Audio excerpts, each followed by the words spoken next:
जालना जिल्ह्यातल्या अंबड तालुक्यातील मौजे शहापूर इथे तरुण शेतकऱ्यानं कर्जापायी गळफास लावून आत्महत्या केल्याची दुर्दैवी घटना घडली। अभिषेक उर्फ भगवान निंबाळकर, वय 22 वर्ष, राहणार अंबड असं या तरुण शेतकऱ्याचं नाव आहे। कर्जापायी स्वतःच्या शहापूर येथील शेती शिवार शेती गट क्रमांक 41 मधील लिंबाच्या झाडाला दोरीच्या सहाय्याने गळफास लावून अभिषेक यांनी आपली जीवन यात्रा संपवली।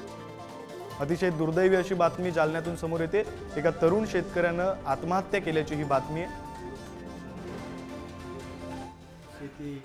शेती करत होता तो आणि त्याच्याकडे 2 वर्ष झाले त्याच्या बहिणीचं लग्न झालं।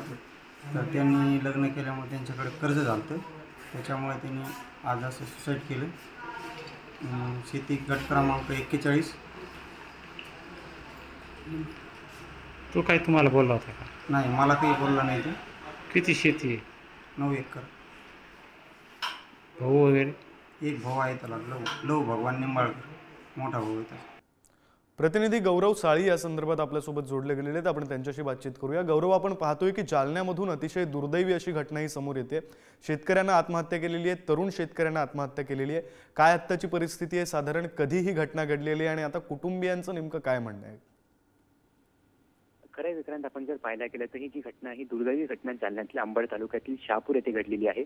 या ठिकाणी तरुण शेतकरी अभिषेक यांनी जी आत्महत्या केलेली आहे, कर्जाच्या बोजापायी त्यांनी आपली आत्महत्या केलेली आहे। त्यांच्या शेती गट क्रमांक 41 मधील लिंबाच्या झाडाला त्यांनी गळफास लावून आपली जीवन यात्रा जी संपवलेली आहे।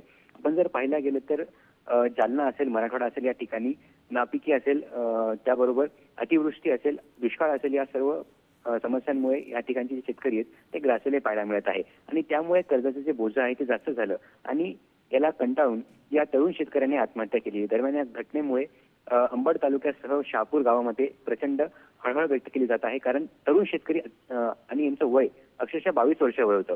त्यामुळे तरुण शेतकऱ्यांनी हे टोकाचे पाऊल उचलल्यामुळे या ठिकाणी हळहळ व्यक्त केली जात आहे।